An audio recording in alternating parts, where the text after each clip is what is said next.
listening to Let's Stay Together Anime Break, the sub-series of Let's Stay Together where we talk about Fruits Basket 2019. I'm Ellen. And I'm Kayla. And today we're discussing episode 12, which is called You Look Like You're Having Fun. So we're going to do our summary discussion and then any spoilery discussion, spoilery notes that we might have at the end. So this episode is the same content as chapters 19 and 20 of the manga, and I think in this one, as in some other episodes, very few things have changed. Like, even the order of scenes is, like, I think exactly the same. If you want the detailed discussion from our episode about the manga chapters, you could listen to our podcast episode 10, which was called More Than a Little Courage. I know it's in the last couple of anime breaks, I forgot to say which one was the one we talked about. So this is anime break number 10, and find it yourself. Yeah, find it yourself. And if you can listen to episode 10. I guess in all the descriptions, all the chapter numbers are there, so you could go and find it yourself, if you're resourceful. So this episode opens at the gang school, and the new semester has started, and now they're in second year, and the first years are so cute, Tohru says. And it turns out that Uo and Kyo didn't go to the opening ceremony because it's too annoying, quote-unquote. Uo is wearing a mask because she has hay fever, and she complains, and Kyo is like, take some drugs, and then she's like, they don't work.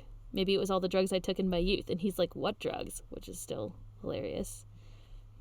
Yuki is still helping with the ceremony committee, so he's not there. Uo says that's rough. The love confessions will be starting soon. And of course we cut to the hallway, where just that comes true as Yuki tries to help a girl who lost her ID. A gaggle of first-year girls assault him with their vital details. Name, age, zodiac sign, blood type, liking to take long walks on the beach, etc. Uo predicted it, of course. So back in the classroom, Uo comments on how Yuki might end up as student council president this year, and Tohru thinks he'd probably rather not. Toru's looking outside the window and she sees a black car pull up inside the school gate, and she watches hesitantly as a man is helped out of the car by the driver. Uo sneezes, which distracts her, and then when she looks up again, the man is gone. And then we cut to the theme song. The end. No, I'm just kidding. So back in class after the theme song, Tohru is still staring after the car. Hana shows up and she says that she picked up Shigure's waves in the audience of the opening ceremony or whatever, and Tohru explains that he's here. We cut to the night before, where Shigure explains that Haku and Momiji are like brothers to him, and therefore he will attend. Yuki and Kyo stare, overtly suspicious, and Shigure continues to say that surely they don't think he's simply attending to ogle high school girls, right?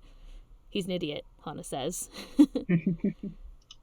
Hold on, you're saying there are more Sohmas here now? Uo pipes up, and then she and Hana command Kyo to go and fetch them. And Kyo is like, send her, pointing to Tohru. I bet she was planning to greet them anyway.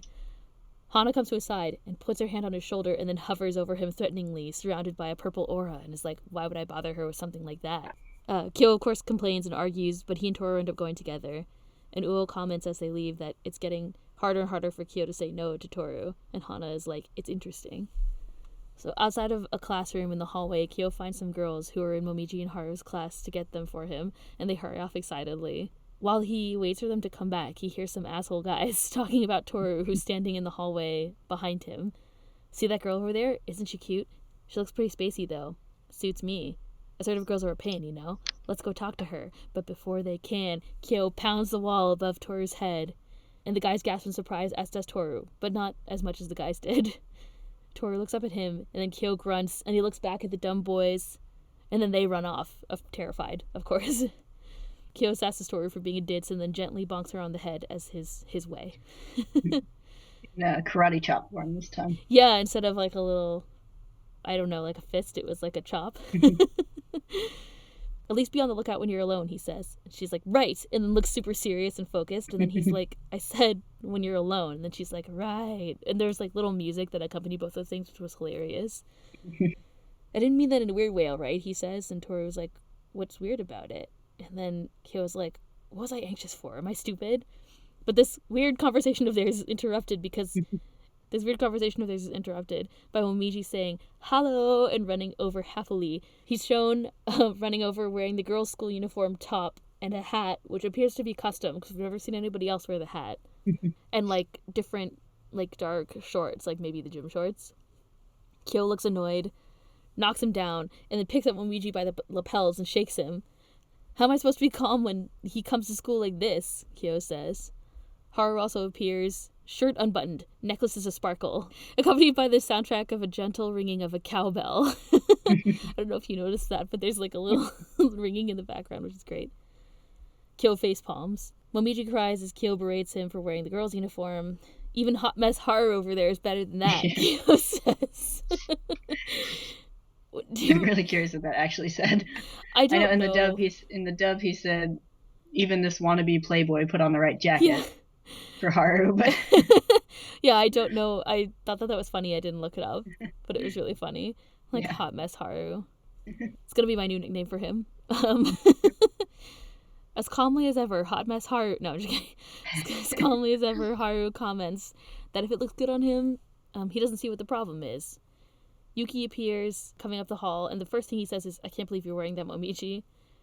Haru runs up to him and grabs Yuki's shirt, and then Tohru asks if he's done with the work that he's doing, and Yuki says he isn't, he just came to check on them.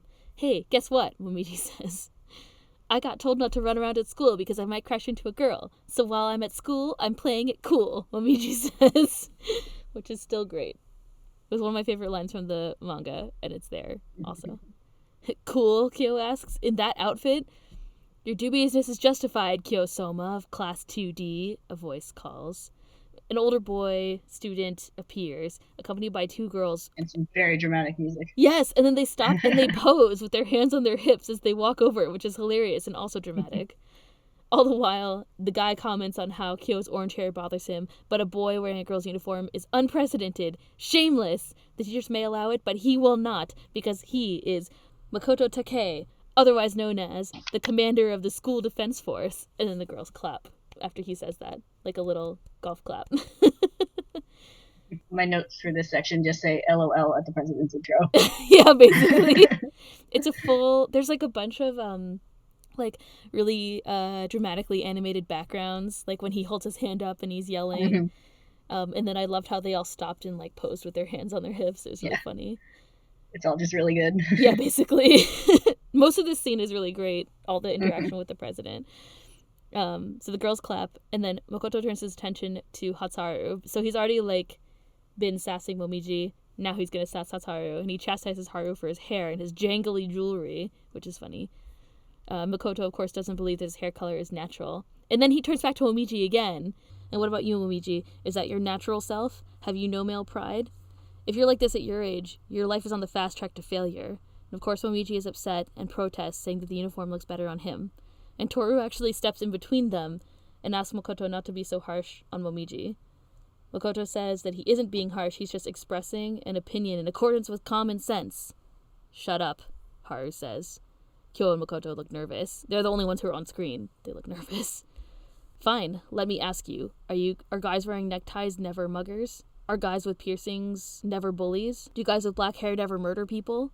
And all the while, Kyo and Tohru are like, Haru, like there's interspersed of them trying to calm Haru down. Haru picks up Makoto by the shirt and is like, "Who do you think you are, eh, God?" Black has arrived, they all think. Haru continues to yell and shake Makoto, and the gang tries to get him to cut it out. Haru turns his attention to Kyo, and then drops Makoto, who slumps to the floor, and he ends up shit-talking and arguing with Kyo, while the girls who came with Makoto try to, like, get him to snap out of it. Haru turns to the girls to try to reason with them, and he convinces them that the outfit is okay by saying Momiji will grow eventually. What's the harm in waiting to dress like a man until then? And then we see a preview of hot future Momiji holding a lollipop, and the girls cry at the power and beauty of this image. And in the subtitled version, he says, like, "Want some candy?" But in the dub, he said, "Want a taste?" And I was like, oh my god! Sometimes I feel like the dub there's a lot more, like, innuendo. Yeah. Unless it's just innuendo that it's translated in the subtitles or something, but... Maybe. I don't know. There's a couple of things that I remember. There was some, like, pun that Shigure said in that one episode. Yeah, I remember that one. I can't remember what it was, but anyway, so, "Want a taste?" Momiji says. Makoto, however, isn't so easily won over. But it turns out that Haru is a master of pathos and asks, what if Yuki wore the girl's uniform? And then you can see in the background, the girls are still crying and Makoto reacts with shock and imagines Yuki in the girl's uniform. "It's fine," he says, also crying.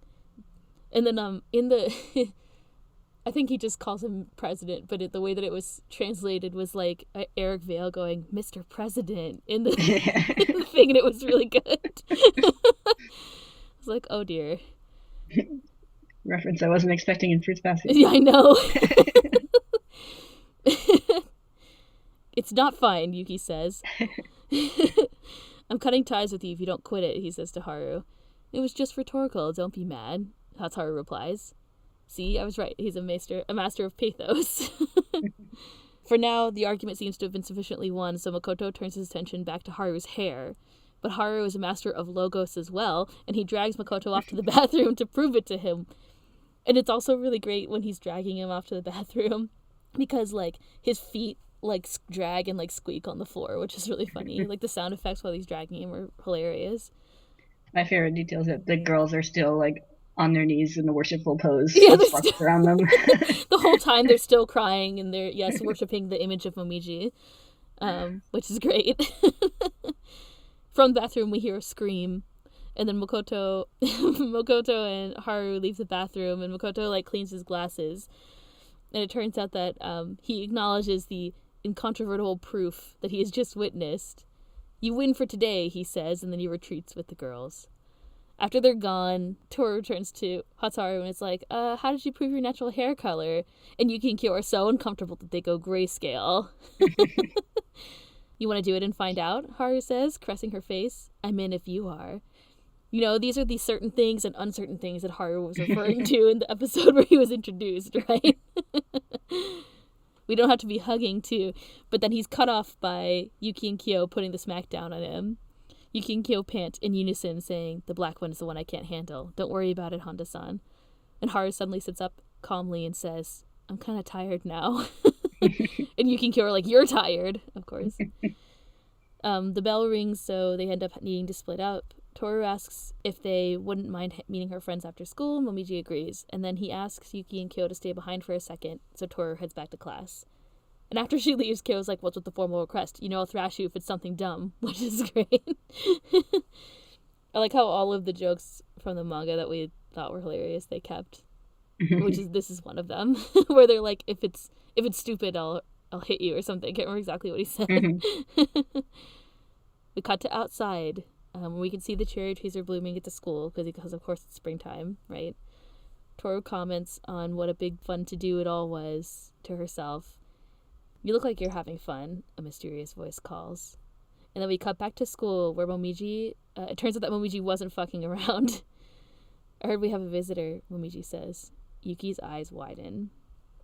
Back outside we see a slender man all in black, and the wind blows and rustles his hair. Akito, Momiji says. So we cut to black, and then fade in, and there's this kind of like flower petal transition between all of this scene. We hear Yuki's narration as we pan down. There are things that I wanted, things that I pictured inside that dark room. And then we see baby Yuki in a traditionally but sparsely decorated room, and he's covering his ears. They were, he says, and then the narration cuts off. And we cut back to Tohru in the present, who gasps, and we see Akito turn and walk toward her.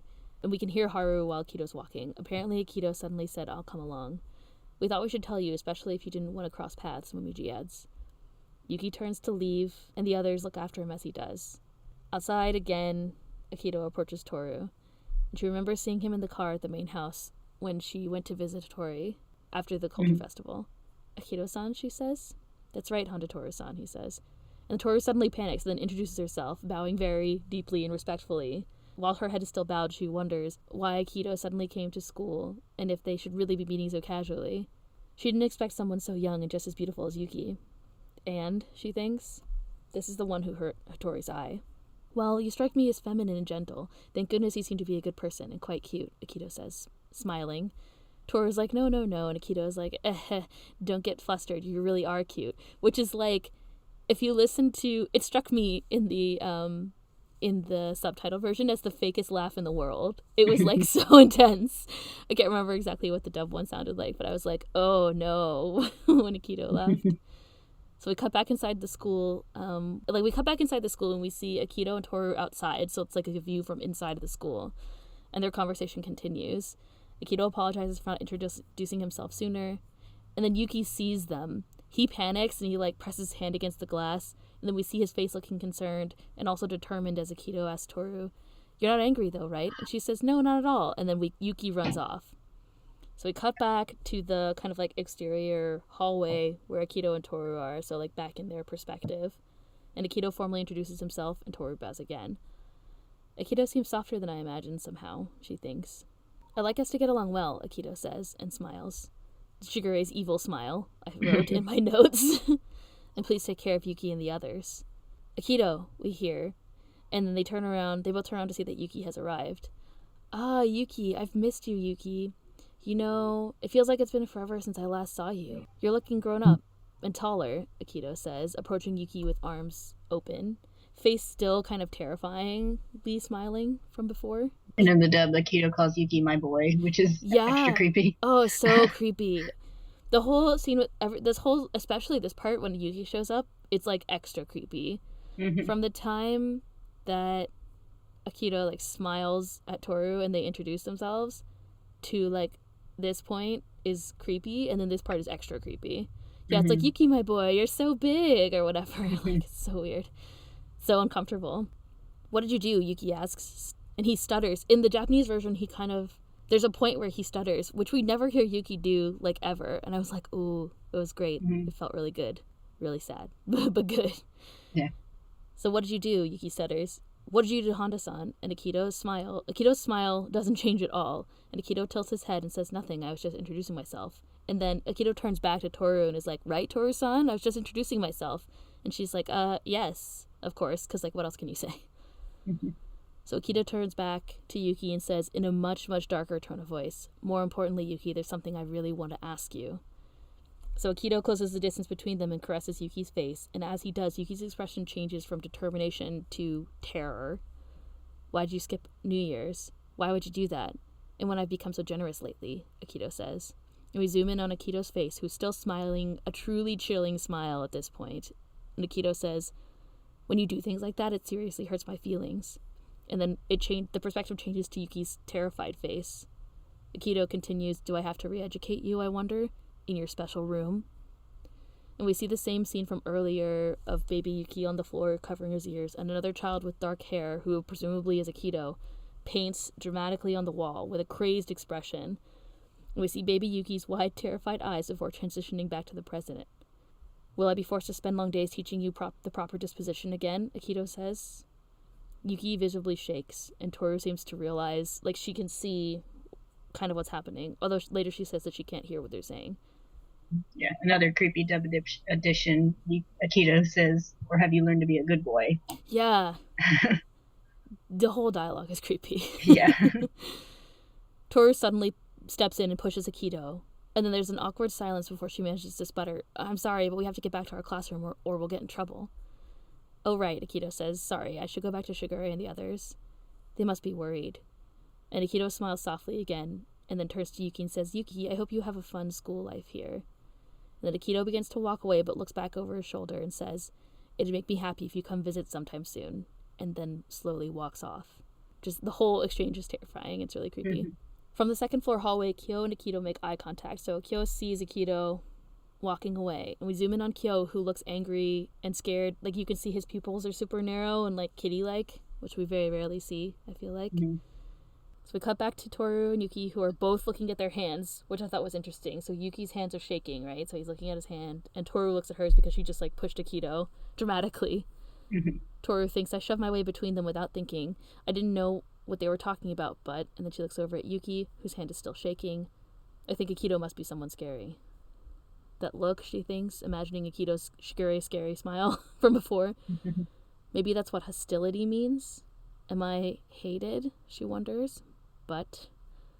And Yuki asks if Akito really didn't do anything strange to her, and Tohru says that they were really just saying hello. And Yuki looks relieved. But why Akito-san hates me isn't the most important thing right now, she thinks. "Yuki-kun, let's play," she says, and invites him to hang out with her friends after school. Right now, she thinks, "I just want to banish the terror of Akito-san from Yuki-kun's mind." And then we transition to later that afternoon. So all this part is like, this last part from when Akito shows up is like the last 10 minutes of the episode, just for the record. So we cut to later that afternoon, and the kids are all playing badminton, as it turns out. But really intense badminton. Really intense. There are no rules, as it turns out. Kyo joins regardless, and Uo and Kyo should talk to each other, of course, and Yuki asks what the rules are, and he's like, why are we in teams, and like, what are the rules? Which is really funny. Uo and Hana explain there are no rules. You serve with all your might, you return with all your might. I suppose you could say the first one to collapse loses, Hana explains. And Haru says, I like it, it's simple. And Kyo's like, it's too simple. Yeah, basically. It's really good. It's so funny. So they end up setting up on the court, and then we hear ready, go, and then we see the shuttlecock fly through the air. We transition to the main house, where Shigure and Hattori are talking. Toru-kun's ugly, apparently, Shigure says. And then he says, he talks about how on the ride home, we see Shigure and Akito in the car together. And Akito says she's really ugly, the worst. She seems stupid, too. With a pathetic girl like that, I don't need to worry.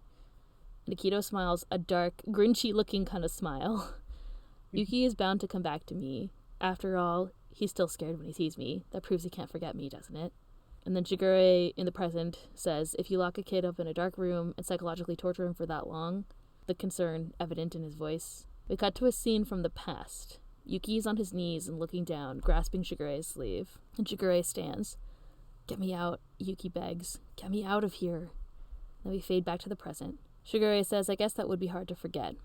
But Akito doesn't understand. Just as there are people who inflict pain, there are people who try to soothe that pain. If nothing else, that gives us courage, Hattori says. Plus there's one other thing, Shigure says, leaning back. Toru-kun is cute. You just gotta love her. That sounds criminal coming from you, Hattori says. So we cut back to school, and we hear Yuki's narration that continues from before. So from about the middle of this episode.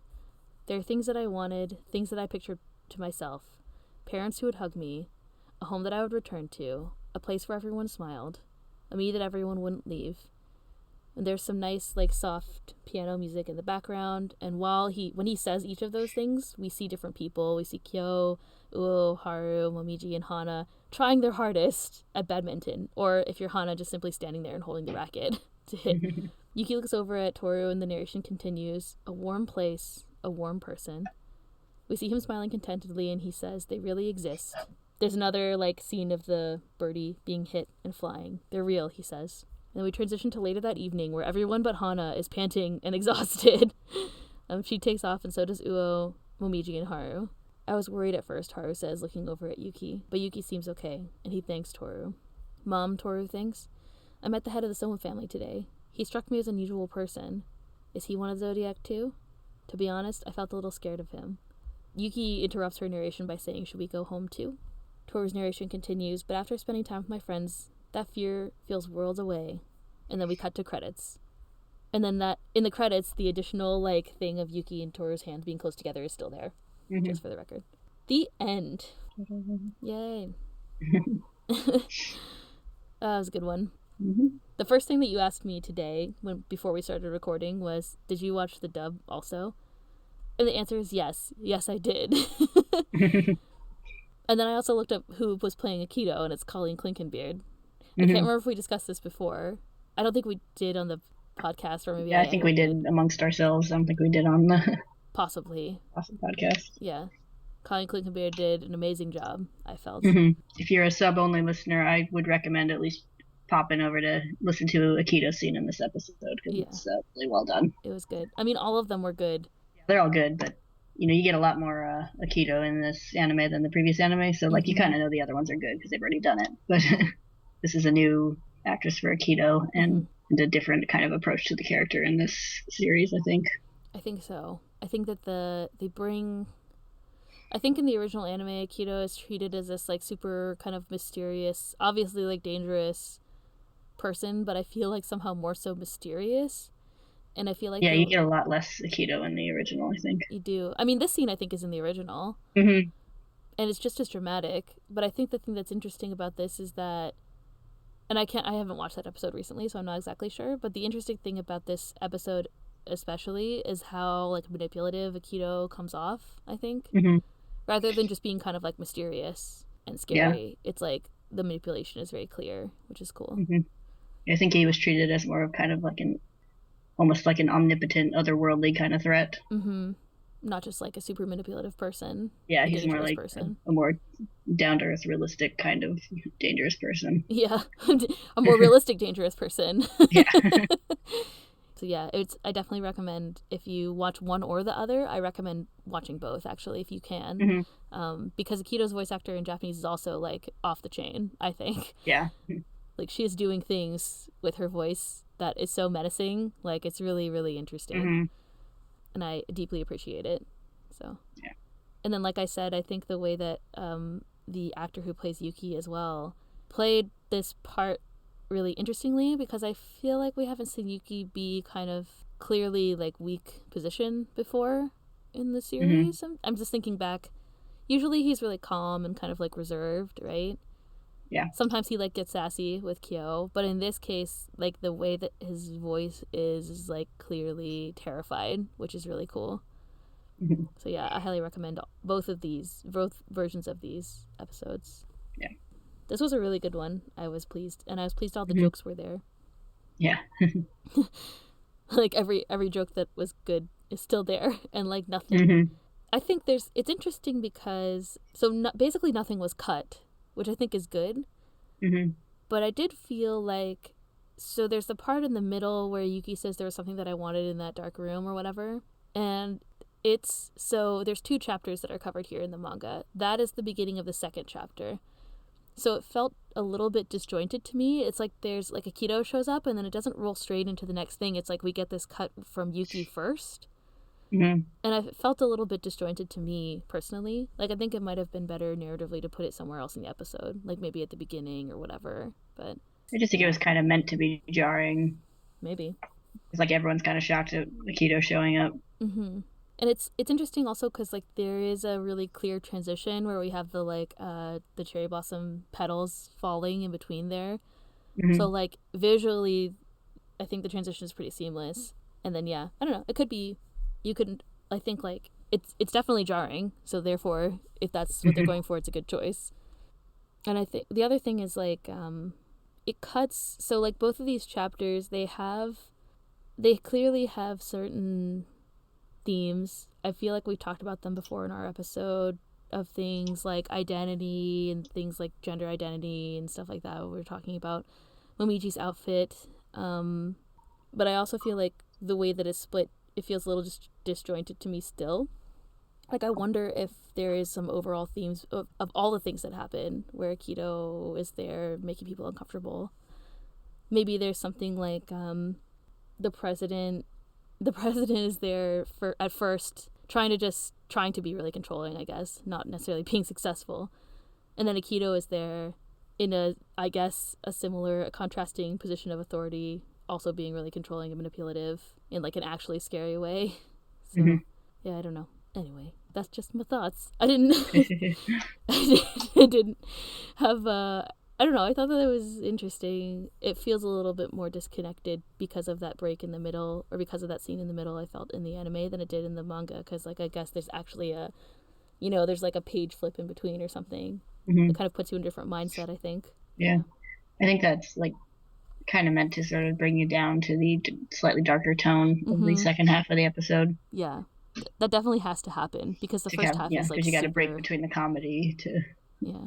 It's all, like, comedy, and then, like, super downer. So yeah, which is also, I feel like, a common thing in Furuba. Like, there'll be something really funny for a while, and then it'll be super, like, depressing and dark. Yeah, but then it always gets resolved, which it did at the end through badminton, of course. It's the best way to resolve conflict. Yeah, it must be, especially if you play with all your might. I do think the animation went really far in emphasizing the, like, emotions of the latter half of the episode. Like, I have a note that just is, like, Yuki's terror and Kyo's fury, because, like, those like, really intensely on display. Yeah, like, even more so than the manga, I think. Like, when it cut so. into the close up on Kyo's face, I was like, oh shit, he's pissed. Yeah. Like, he just looks kind of grumpy. Yeah. Like, even on Akito's face too. Like, in the manga, I feel like, I think you're dead on. And second, with Kyo, he looks kind of, like, annoyed that Akito is there. He doesn't look enraged, which I think is, like, the way that he looks in this scene. Yeah, he looks, like, absolutely furious. Yeah. Yeah, which is also really interesting. And then Akito looks so, like, I described it as conceited. There's some thing about Akito's expression, especially in that scene, it's just like, yeah, I'm here, what of it? Like, yeah, One part I really liked was right after Tohru pushes Akito, you get Mm-hmm. the kind of like shadow on his face at Mm-hmm. first, so you can't actually see what his expression is until he like changes it to like a polite like, oh, of course I Yes. see. You can just like it's like, oh, like I just imagine him being like really really angry at that moment, Furious. but you can't see it. Yeah. Yeah. I felt like that scene was more realistic than the original anime, like the way the action is. Because I remember it clearly in the original one, she like pushes Akito, and there's just like dramatic like Yeah. push, and then she's like, "We gotta go" or whatever, and it's a little over the top. But this is more like if someone really pushed you in real life, like there's this awkward silence, and then Hmm. Toru's like, we have to go to class," and then yeah, you're right, like Akito doesn't say anything for a bit, and then looks up with this like face, like, okay, everything's fine. Hmm. Definitely wasn't secretly like, I don't know, secretly furious at you Yeah. for like, yeah, it was really interesting. Hmm. I think, yeah, I do think that their emotions are all of them, even in the beginning part too, like even in the kind of comedic part, like there's a lot more exaggeration to their emotions, maybe even more so than in the anime. Like in the manga, the person that I'm thinking of is Momiji. Hmm. When the president is sassing him for his wardrobe choice, he's got his like bunny ears out, which I can't remember Hmm. if that was the same in the manga, but he's really sad, Yeah. which I think is it comes across well too. Yeah, and like all the animation on the president Yeah, and the two girls is all really there's really well done comedy animation there. yeah, there's so many little light touches of like motion and stuff. He like wiggles his legs and then he straightens them, but Haruku's pulling him so his shoes squeak, and then he wiggles them again or something. Like Hmm. it's really funny. Yeah, Yuki's terrified face is very disconcerting as a Yeah. viewer, which is, I mean, it's good. It's supposed to be Hmm. uncomfortable, so Yeah. I feel like this part was appropriately uncomfortable. So for people, so I feel like sometimes we skip a lot of stuff detail because we already talked about these chapters of the manga, but to kind of sum up some things that happened, like Tohru finally met Akito, so that's interesting. And then also we learned that Yuki clearly has a dark past with Akito, in addition to Hattori, who we saw before. Meiji and Haru Yeah, started at their they school. started at school. Now all the kids are in, like all the main gang, they're in second year, so they're ruling the school, except Yeah. not for the president, I guess, except for the president. Yeah. We learned they're all great at badminton. No, I'm just kidding. Yeah. Nobody knows how to play badminton, Yeah, basically. which I think is accurate to real life. Probably. I don't know how to play badminton. Is it just like tennis? But anyway, Most people are like, yeah, you just hit the hit it thing, right? as I don't hard know as you any other can. rules of badminton. So it's kind of like, I don't know, just a summary of the things, the general things that happened. I guess on like most of it's pretty unchanged, like you were saying. We get a little bit of expansion to some of the scenes. Like we see Akito arriving at the school at the beginning. In the car. Yeah, in the car, In the and car. then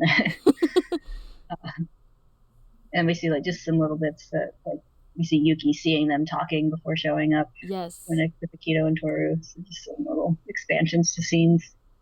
Yeah, it was interesting how he's so. It's really great. I think it's an interesting addition. So you're right. That scene isn't in the original. And then he runs. I think when he comes over in the manga, he's already a little bit nervous looking. Here, he looks super determined. And then when he gets there and Akito comes over to him, his face changes Mm-hmm. really dramatically, which I think is a good addition because it just underlines so clearly how terrified he is of Akito. Yeah, and I think even just him like freaking out so much at seeing Akito talking to Mm-hmm. Tohru helps add to like how serious this whole Akito thing is for him. Mm-hmm.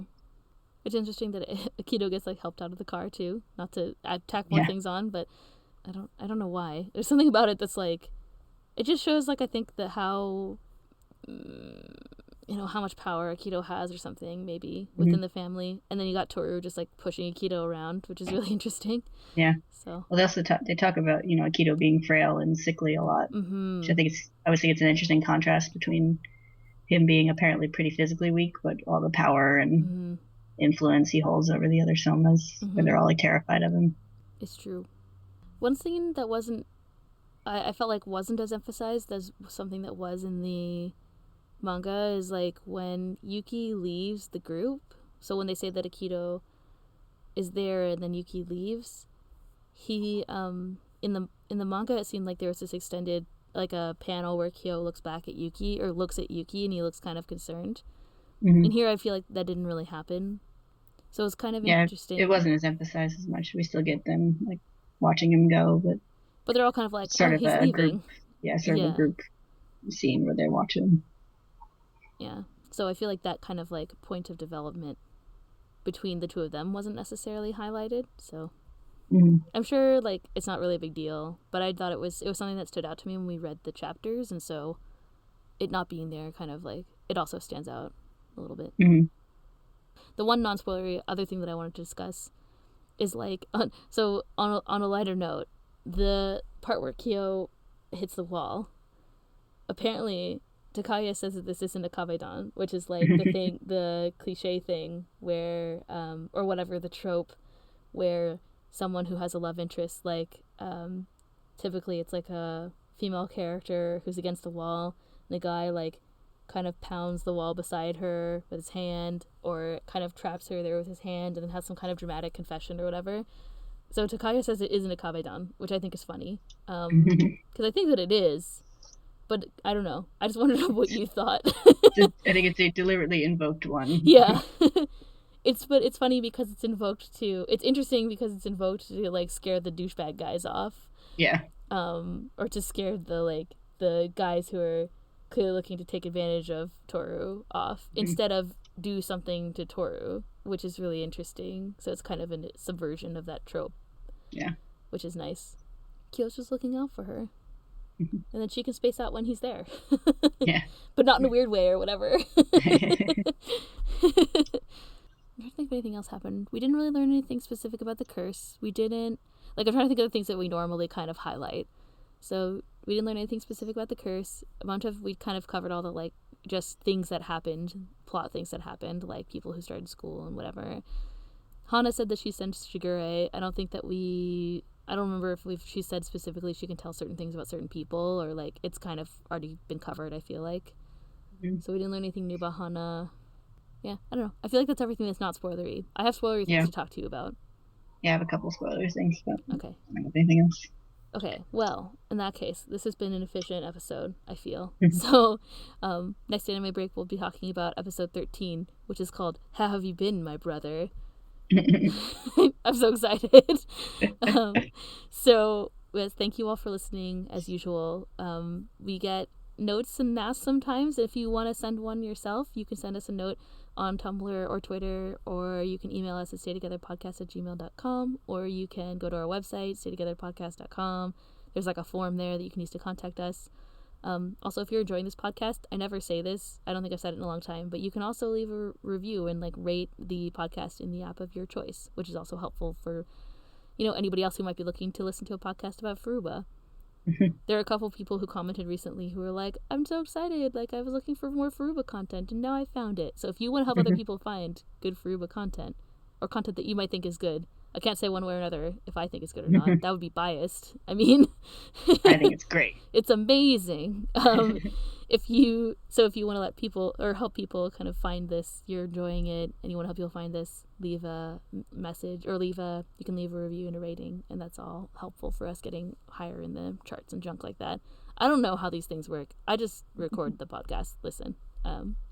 So that all being said, thank you for listening, and we're going to talk about some spoilery things after the music, and then if you're not sticking around for spoilers, we'll see you next time. Bye-bye. Bye!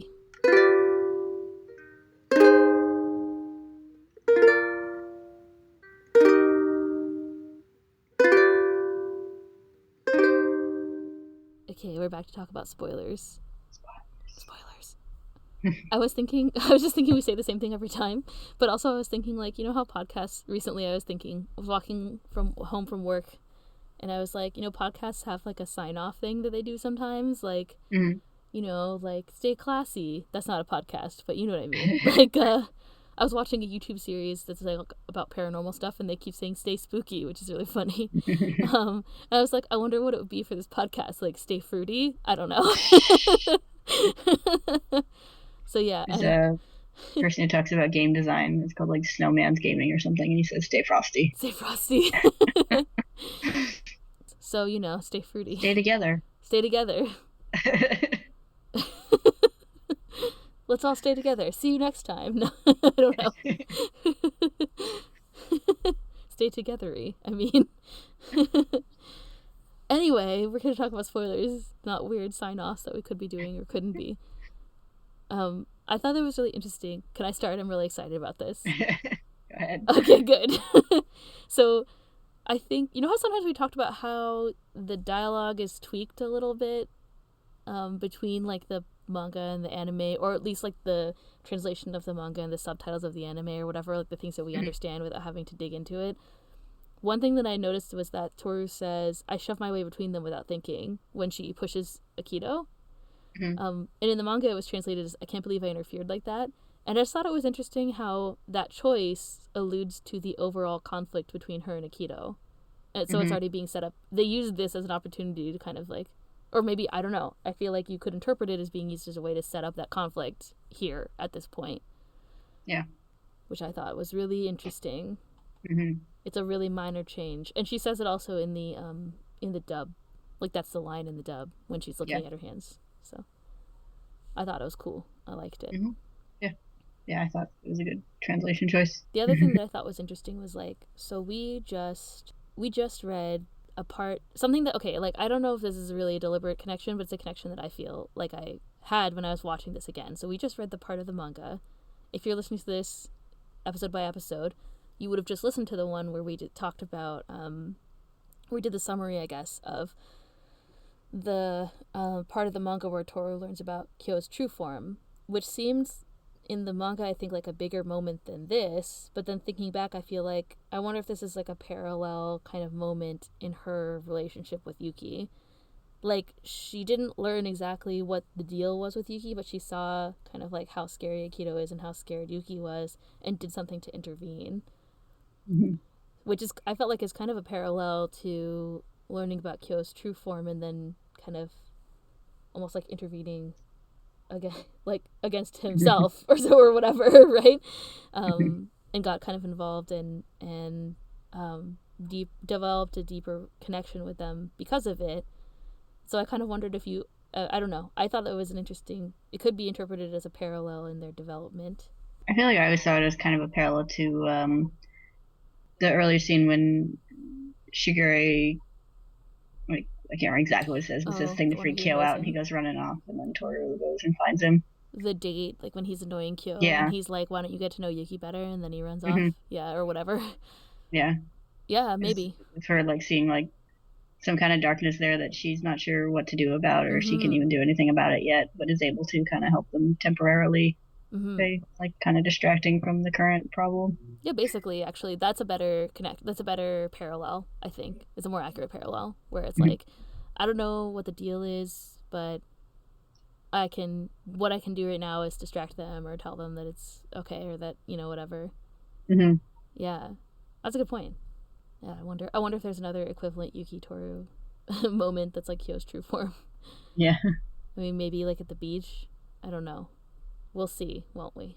I feel like I almost have one in mind, but not well enough to remember it exactly. Or maybe there's a better moment with like him and Machi rather than him and Tohru. It's also a possibility. Kind of a moment I can remember with him and Kakeru. That's just because you just want to see Yuki Kakeru everywhere. I get it. There I'm is, because it's like the exact scene where he's like thinking about the room. Yeah, it's when he kind of tells. Yeah, he doesn't like tell him the details, but kind of tells him some of the issues. So. Yeah, no, you're right. I mean, I do ship it, but I like to tease you, but you're right. There's probably a couple, like, I feel like Yuki kind of distributes his angst, whereas Kyo really, the only person he really has that kind of relationship with is Tohru. So it's like the same things happen, but only between them, I guess. Yeah. Very rarely between other people. Yeah, it feels like kind of almost like as the series goes on, Kyo's development is more about like learning to embrace Tohru, and Yuki's is kind of about letting her go and going out to the wider world. And recognizing that the way that he feels about her is like not the way that he thought he felt about her, I guess. Like, he interprets the way that he feels about her as being romantic, when really what it is that he just like hasn't had a close relationship with another person before, and this is just like what having a good friend or like someone who you treat like your family is like your real family, not your family who's abusive and scary. Your shitty family. Yeah, exactly. Your family who like dumped you, your parents who dumped you, and you know, other authority figures who abused you. Yes. Yeah. So Your brother who's trying a little too hard now. Wasn't really there before. He has good intentions. I'm so excited for next time. I can't wait to hear. Yeah. You ready to voice act Ayame again? Oh my god. I'll have to drink coffee beforehand or something so that I can talk really fast. It's the only way we'll be able to get through this episode in less than an hour. I managed to do the hostess twice, so I guess I can do Ayame twice. It's gonna be fun. Mm-hmm.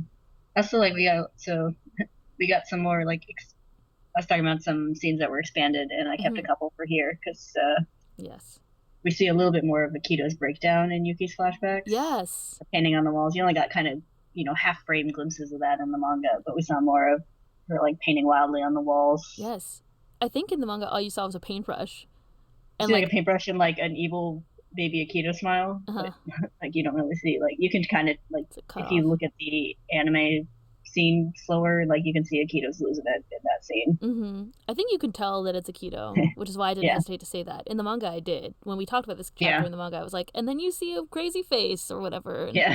And, and kept it purposely more vague, but here I think you can see there's some things that are like clearer in the manga. I feel like we talked about a couple, like the part with Kyo, where you see the bag in the anime. You see like the bag when he's remembering the accident, Kyoko's accident. You see the bag like fly and some blood or whatever, and then versus like in the manga, it's like very obviously a person, an outline of a person, so it's kind of hard to tell. Like anyway, so it was a little more obscure. So sometimes I switch it up a little bit in the summary depending on how obfuscated it is. In this case it was more obvious. I think it's pretty obvious Akito. And they made it more obvious that Yuki is talking to Shigure when he's gonna get me out of here. Oh, one thing I forgot to mention was that Akito or Shigure has like a creepy smile in that scene, I think in the manga, and that was cut. It's just him standing there. So I think it's like pulled back and kind of dim enough that you can't really get it. Yeah, you can't see his look face on his expression, but it's obviously Shigure, which it wasn't in that version of this chapter in the manga. Oh, it wasn't. It was just like a person's sleeve. All you saw it from like Shigure's perspective, and so like Yuki like reaching up and grabbing the sleeve and saying, "Get me out of here." Which I mean, you could infer that it was Shigure just because he's the one talking in that scene, but we do have flashbacks that are unrelated to who's talking sometimes. So yeah, often I feel like But yeah, it was obviously Shigure. You can tell it's obviously him from the way that he stands and whatever. Just to gush about the dub voice for Akito again, so I'm really impressed at the ambiguity that she's getting through with her voice. Yes, I know she's done some like young male characters in dubs before, like she's done like Luffy and One Piece and stuff. That voice actress, so I think she's walking a really nice line of not obviously masculine or feminine. For sure, it is quite. She's doing a good job. I don't know. I agree with you. Yeah. And also, she's doing a good job being scary. Which is cool, and kind of like someone who acts like they have a lot of power. Yeah. Like not even needing to be scary. Yeah, it's kind of like a easy, sleazy confidence. Yeah. Which is slightly different than kind of like the character that I think the voice actress who's playing Akito in Japanese is doing, where it's like more so being really intimidating. It's a bit more sinister, I think, the Japanese version. Yeah, I think so. Yeah. Yeah, they're the same character, but they're just played in a slightly different way that really communicates a lot, which I think is interesting. Yeah. And those are both aspects of Akito's character. For sure. It's just, like, one is emphasizing one part more than the other. Yeah. And vice versa. But... like in the dub, it's more like Akito. It's the Akito who had everything given to her, and then in the sub, it's like the Akito who's going to have everything taken away. Like it's really. And I felt like I have a note that says Akito's anxiety about losing Yuki is full on real in the car scene where like you can really tell, at least in I think in both, but especially in the sub, like Yeah. how much anxiety is really there, and also because the dialogue I think might be a little bit Yeah. different than the way it's I think translated. it's I think it's longer. It felt like she I was think so. talking more in the car, so it felt more like, oh yeah, definitely, totally, nothing's going wrong here. Yeah. Yeah, for sure. It's like everything's fine. Yuki's still Everything's afraid of me. fine. You know that he can't forget me. You know there's no way that he can forget me. Ha ha ha ha. Like Hmm. it's very yeah, like you can that really I think comes through better in the anime than it did in the manga, which is nice. Hmm. On both in both versions, but Yeah. yeah, it's cool. It was really good. This is I think the most Akito we've seen so far. So, Yeah. I was looking forward to it for both the sub and the dub to see because we've yes. only had like a couple lines at a time from Akito so far. Yes. It's a really good dub. Like just in Yeah, general. it really is. I don't know if just like anime dubbing has gotten better in general or something, but like, Yeah, I think it's definitely gotten better in general, but I think you can also feel that like this cast and crew has affection for this series mhm. and are, you know, putting, good effort into making it good. Yeah, it must be rare to get the opportunity to do something again. Hmm. Like, I mean, you can see like I looked at the voice actress that plays Akito is Colleen Clinkenbeard. So I was looking at her IMDb earlier, and it's like you can see they play the same role, for example, like multiple times because she was in like FMA. So, Hmm. um, like you get maybe you get the opportunity to play the same character multiple times, but in this case, it's probably so rare. Like for Fruits Basket, there's been like, whatever, tens of years, 15 years or Yeah. something in between. So they had all that time to think about it more, you Hmm. know? Yeah, and it's like really the same because you like a whole new adaptation. Like sometimes when they get to play the same character more than once, it's sort of a different version Mm-hmm. of the series and stuff. We're like, oh, this is the movie of the anime from 10 years ago or Mm-hmm. whatever. Yeah, it's like shorter, the direction's a little different or something. Like, Mhm. yeah, I don't know. In this Yeah, case, like even the two Full Metal Alchemists are fairly different. that's true. Not as much at the beginning, but thing. But like even like the old anime and this one, they aren't that different in what happens. It's just that it got cut off earlier Mm-hmm. and some tonal shifts, but otherwise it's pretty similar. So The objective incidents, the things that happen in the plot, are the same yeah. mostly so far. There's a couple things that were added, but like when you get the full end-to-end perspective of the series, you can play Akito as somebody who's jealous. You can play Hmm. Akito as somebody who's scary. I think in like the earlier version, you just get Akito being mysterious and scary, and that's like all that you can kind of interpret, right? So Yeah. like when you have that, I guess that perspective and time to digest it and see the full kind of like end of the story, Yeah. I think it Like gives you better insight. yeah, like especially with a character like Akito who has a lot of interiority that you don't get until Mm-hmm. much later in the series that you can now use to inform your role. But Mm-hmm. even the characters who you did get more depth on, Yuki, Kyo, Tohru, they have a lot more depth from later in the series. So Mm-hmm. Depth to their depth, as you said yes. in a recent episode. Yeah, and it must be so interesting as a performer to get to do that again. I don't know. Hmm. It's cool, and it shows. Like it shows in the way that they acted and um, their I don't know, just like the quality of all their acting is also good, is better. I Yeah. feel like. Well, she played Mia Fey in the Ace Attorney anime. I Sorry. can't remember if we talked about that before. I feel like we've had this conversation. I wonder if we talked about when we talked about Akito the first time. I don't know. Maybe. Maybe. Because you were like, oh, I was like, that's right. I recognized her voice. I guess probably from FMA because she played Riza. So Hmm. I was like, oh, cool. I feel like you should have Laura Bailey play Tohru and then have Laura Bailey play Akito. You could do it probably. It would be so good. Well, she played Lust, right? So, Yeah. so good. I did think it was interesting how they chose to represent Kyo as being really like enraged rather than like suspicious about Akito being there, Hmm. or something like this much more intense emotional reaction. Yeah. I wonder why. Like, I wonder if he sees Akito talking to Tohru and Yuki. Like, it's hard to tell if he actually saw that or if he just saw that Akito was there. I do feel like Kyo has the most like just straight up anger Yes. toward Akito. Probably because he's like had probably the least direct exposure to Akito. Mm-hmm. But Akito's still responsible for everything terrible in his life. Basically, and they have the bet. Yeah. So I wonder if that has anything to do with that. Like, Kyoto's like, oh, you still haven't beaten him yet. And Mm-hmm. Kyoto's like, go away. Like, I don't know. Yeah. Like, I don't know what would be, I don't know how, basically, like, I wonder, the choice to represent him is so angry. I wonder what is supposed to be going on with his character, because it's not clear from this episode or something that we've seen so far why he's so angry. Unless it's obvious, like, he's worried about him being there.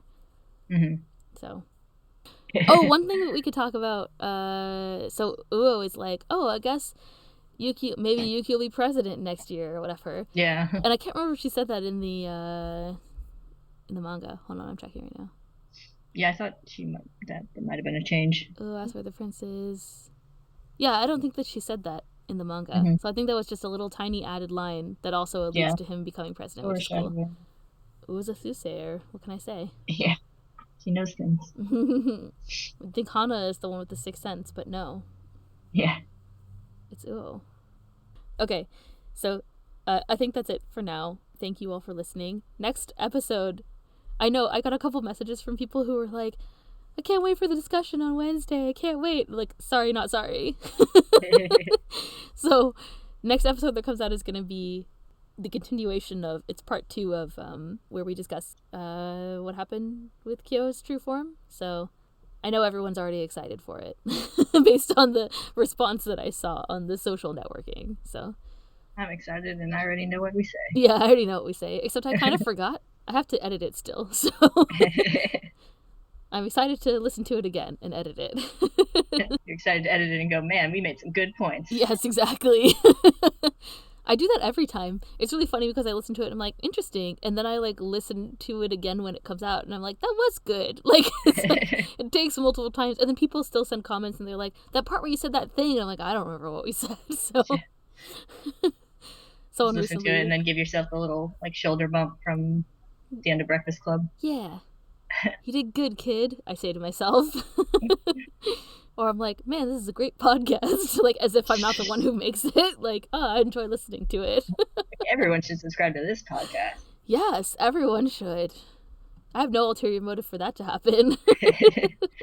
Just a real good podcast. Real good. Anyway, so if you stuck around through the spoilers and all our, like, banter, then thank you all for listening. Like I said earlier, you can send us notes. I joked about, like, not remembering stuff that we say and stuff, and people sending notes, but I do always appreciate them. They're wonderful. Mm-hmm. And I love it. Someone recently, there's a couple people who were like, I just found the podcast, and that also makes me really happy. I'm like, yay, you found it. I don't know. Our hearts grow 3 sizes. Every time.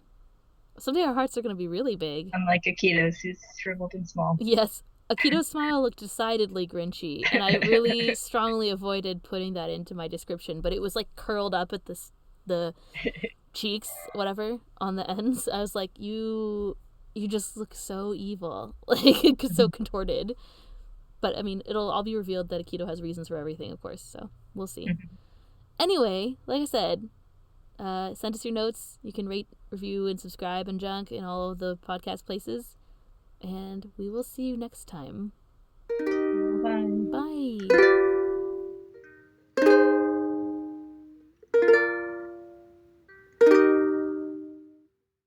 You're listening to Let's Do Together Anime Break, the sub-series of Let's Do Together where we talk about Fruits Basket 2019. Bird!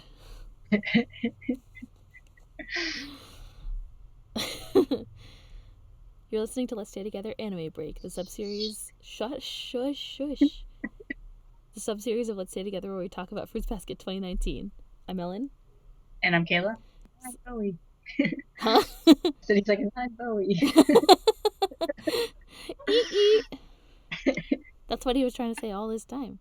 I like how I was writing my notes, and I was like, Haru is the master of pathos, and then I got to the part where he's like, oh, it's just rhetorical, and it's like, yeah, that's damn right.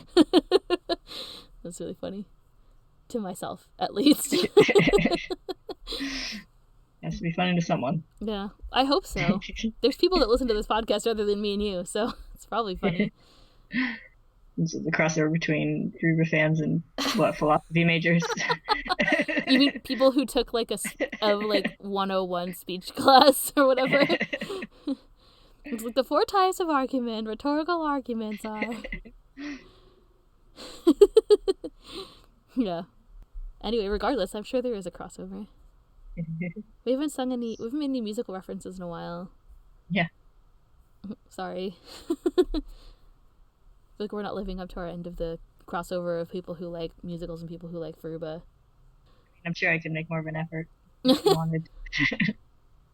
Get lots of musicals to reference. It is almost 4th of July, so it's time to watch 1776. Ooh, I thought you were going to say Hamilton, but yeah, 1776. Hamilton almost all takes place after the statue. Decidedly, probably several years after, right? I think only the like intro song that like summarizes his life beforehand really takes place before. I honestly wouldn't know because I still haven't listened to it like a chump. But yeah, I believe you. You're right.